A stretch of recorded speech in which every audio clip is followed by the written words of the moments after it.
Дорогие друзья, канал «Домашняя кухня» с Аллой приветствует вас. Друзья, всем привет! Сегодня я пеку пасхальные куличи и приглашаю вас присоединиться к увлекательному и интересному процессу выпечки. Может быть, кто-то из вас вдохновится этим видео и испечет свой первый пасхальный кулич. Вы знаете, я давно выпекаю сама пасхальные куличи к Пасхе, а в этот раз захотелось чего-то новенького. И вы знаете, каково было мое удивление, когда я взяла в руку вот такую вот книгу. Называется «Домоводство». Это книга 1957 года издания. Вот она такая старенькая. И когда я решила посмотреть рецепт пасхального кулича, то очень и очень удивилась.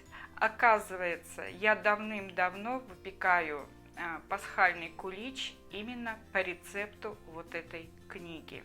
Вот, открою вам страницу, где я прочитала о своем куличе. Вы знаете, настолько объемная во всех отношениях книга, что я просто благодарю всех тех, кто в 1957 году был причастен к созданию вот этой замечательной книги, которая, я уверена, многим помогла научиться многому полезному из всего того, что есть в этой книге.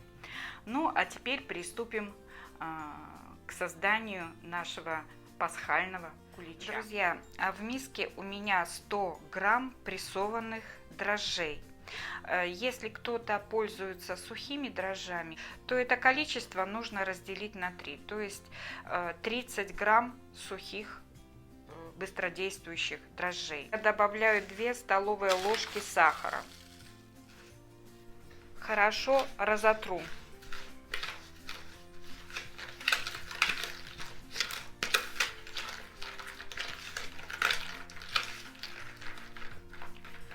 Далее добавляю пол-литра теплого, подогретого до температуры тела молока.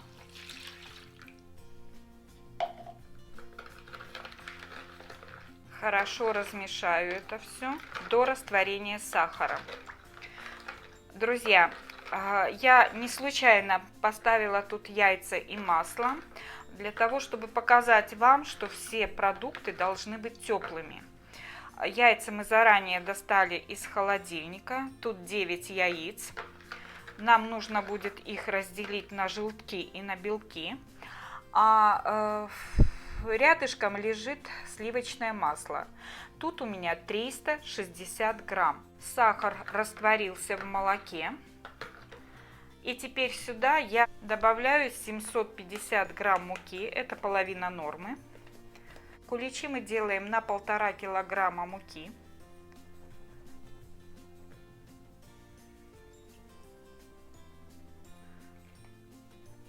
А сейчас делаем опару из половины нормы муки.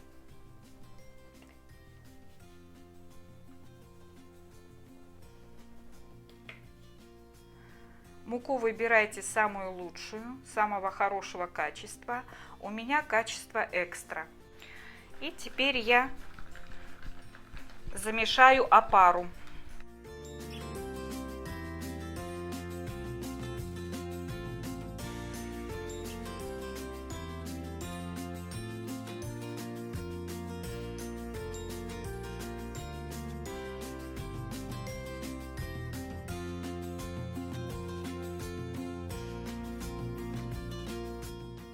Теперь я укрою опару пленочкой и сверху закрою полотенцем. Опара у нас будет стоять, пока не увеличится в объеме в 2 раза.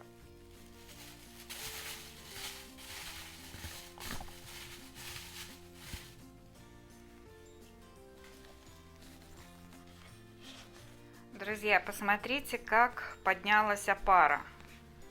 Миска прозрачная, и у меня есть возможность вам показать, что опара заняла почти половину объема этой большой миски. Убираю полиэтилен.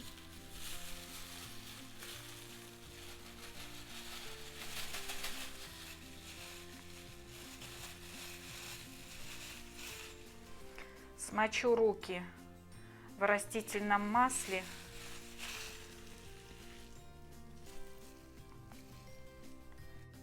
И теперь сделаю админку опары.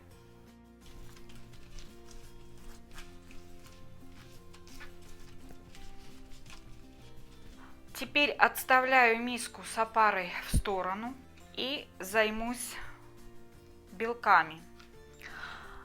Здесь у меня 9 белков и чайная ложка соли. Вот эту смесь нам необходимо немного взбить в пену, чтобы она стала легче, чтобы она не утяжеляла тесто.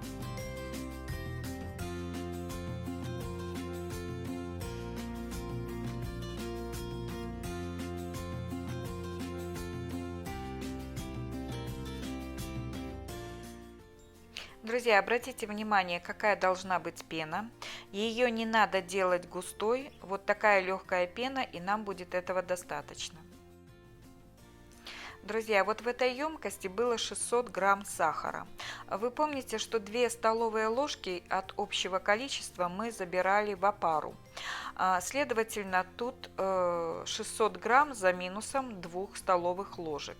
Сейчас я этот сахар смешаю с 9 желтками, добавлю 4 грамма ванилина, это 2 пакетика, и все перемешаю миксером.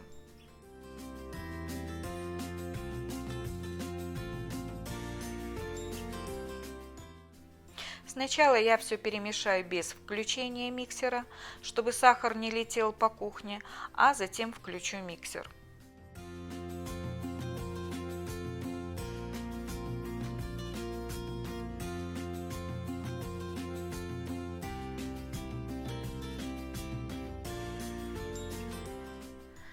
Друзья, желтки вместе с сахаром, видите, стали белые. Теперь в опару мы будем добавлять все те ингредиенты, которые у нас есть. В последнюю очередь будем вмешивать размягченное сливочное масло. Значит, сначала я добавляю белки, взбитые в легкую пену.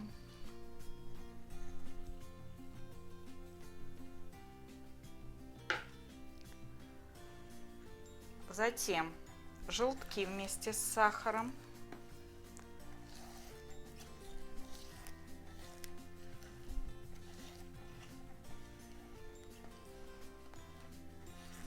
Вливаю сюда 70 миллилитров растительного масла. И все это я перемешаю. Уже лопатка нам не нужна.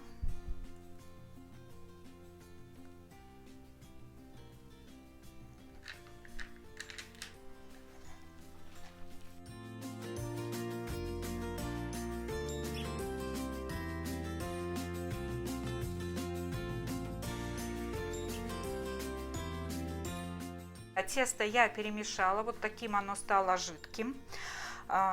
И теперь я добавляю в тесто оставшуюся муку. Добавляем частями, смотрим. Мука бывает разная, смотрим на то, чтобы тесто не было очень густым.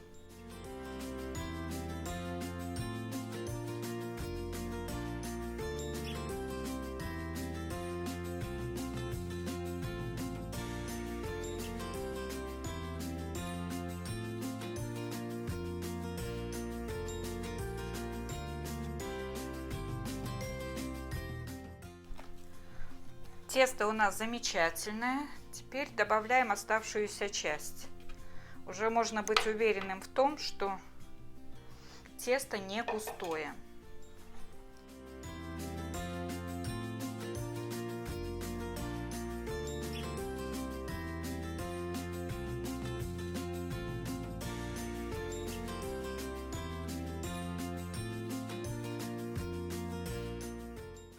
Теперь в тесто добавлю столовую ложку коньяка.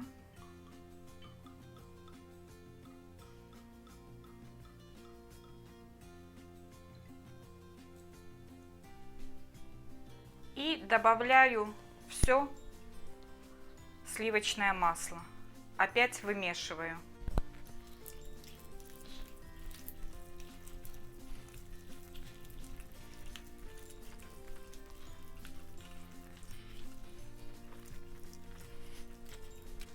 После добавления сливочного масла тесто будет очень эластичным.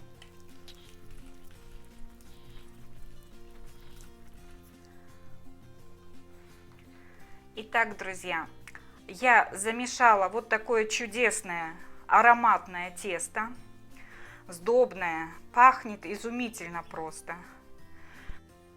Далее нужно укрыть тесто пленкой, покрыть полотенцем и поставить где-то в теплое место для того, чтобы тесто подошло в 2-3 раза. Время я говорить не буду, у каждого оно свое, зависит от температуры помещения. Друзья, посмотрите, как поднялось тесто. У нас было полмиски, а стала целая миска. Теперь я снимаю полиэтилен, смажу растительным маслом ладонь и сделаю первую обминку теста. Смотрите, какое оно у нас нежное.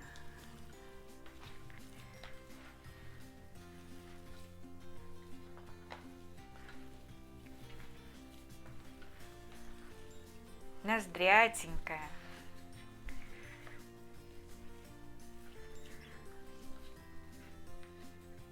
Когда мы делаем обминку теста, мы выпускаем весь углекислый газ, который выработали дрожжи.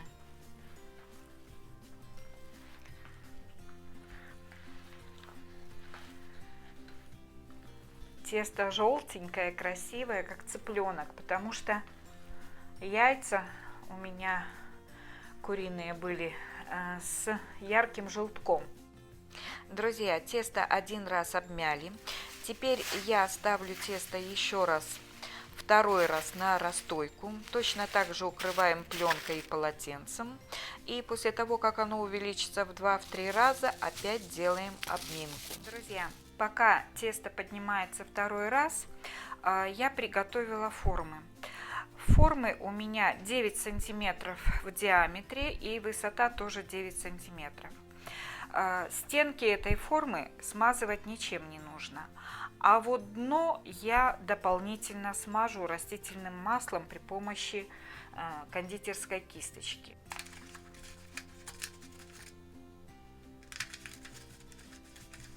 Для удобства работы с тестом необходимо смазывать руки растительным маслом. Сейчас я сделаю обминку теста и буду распределять его по формочкам. Не тесто, а пух. Просто пух.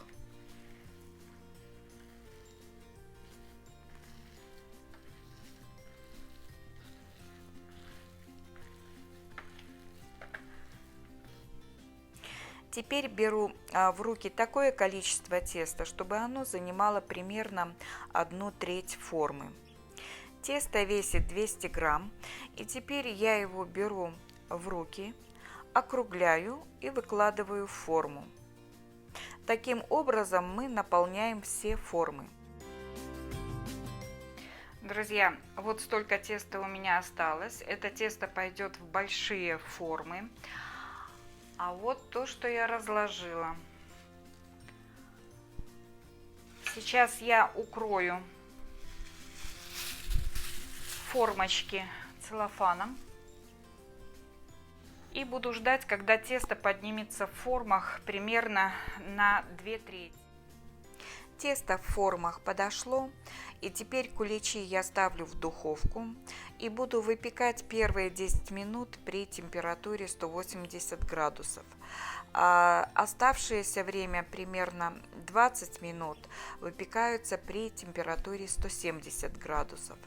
Друзья, если куличи у вас будут сверху активно зарумяниваться, можно смочить пекарскую бумагу в холодной воде, отжать ее и положить сверху на формы.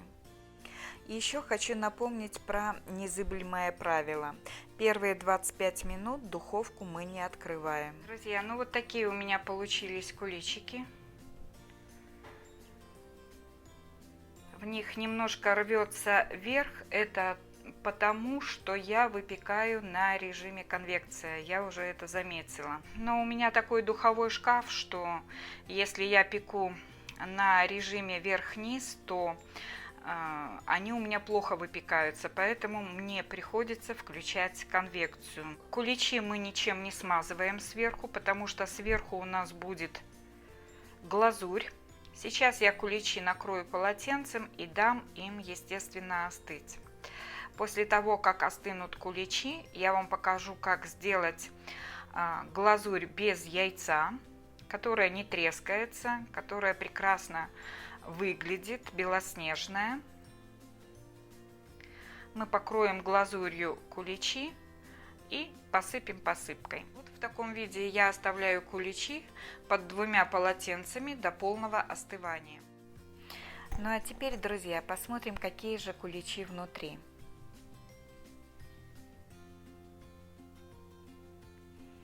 Просто великолепный результат. Посмотрите, какое пропекшееся тесто. Какие они нежные, какие они ароматные, если бы вы только чувствовали этот запах. А теперь, друзья, сделаем вкусную ванильную глазурь без яйца на желатине. В пиалочку нужно добавить 2 чайные ложки или 5 грамм желатина, налить 2 столовые ложки воды,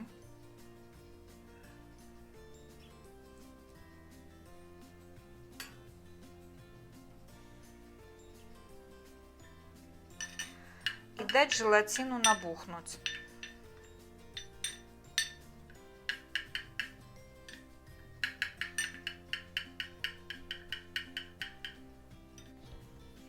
Друзья, а теперь в кастрюльку я положила 85 грамм сахарной пудры, можно сахара. Добавляем 2 столовые ложки воды. Я добавляю из чайника.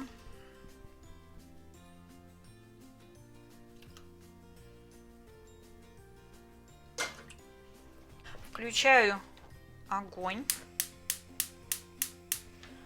и варим сироп. Сироп варим до того момента, пока он закипит. Сироп помешиваем. И когда он станет прозрачным, начнет закипать, выключим. В сироп я добавляю немножко ванилина.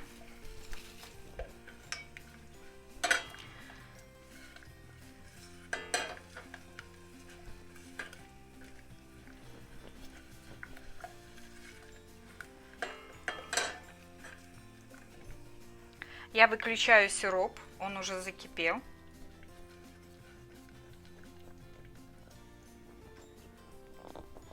И сюда добавляю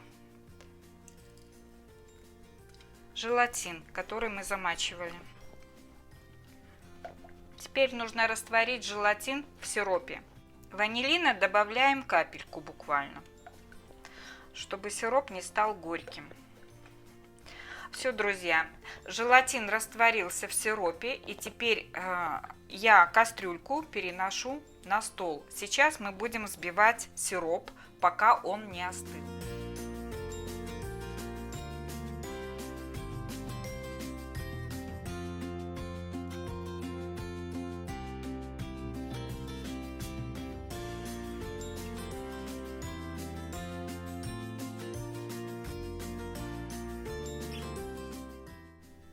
Теперь в сотейник добавлю пару чайных ложек лимона. Лимон добавляется для того, чтобы глазурь была белоснежной и для того, чтобы она не была приторно-сладкой.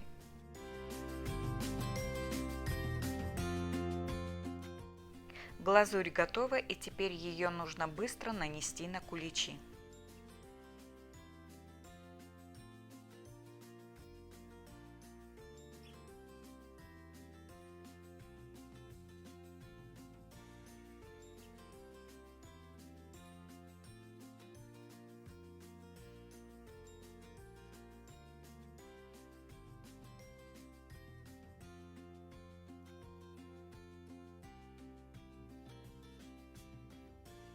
Друзья, ну не красота ли, когда понимаешь, что что-то сделал своими руками, и это что-то очень вкусное, нежное, символичное. Я приглашаю всех, кто еще ни разу не пек куличи, попробовать спечь по этому рецепту, тем более это старинный рецепт, как выяснилось по книге «Домоводство» 1957 года издания, этому рецепту уже 65 лет, как минимум. Поэтому, друзья, приглашаю вас всех попробовать куличи по этому рецепту. Они получаются очень вкусные и нежные. Какие они в разрезе, вы уже видели. Уверена, вам рецепт понравится. Ну а я, друзья, как всегда, приглашаю подписаться на мой канал, поставить лайк. Всем вам желаю крепкого здоровья. До новых вкусных встреч. Всем пока-пока.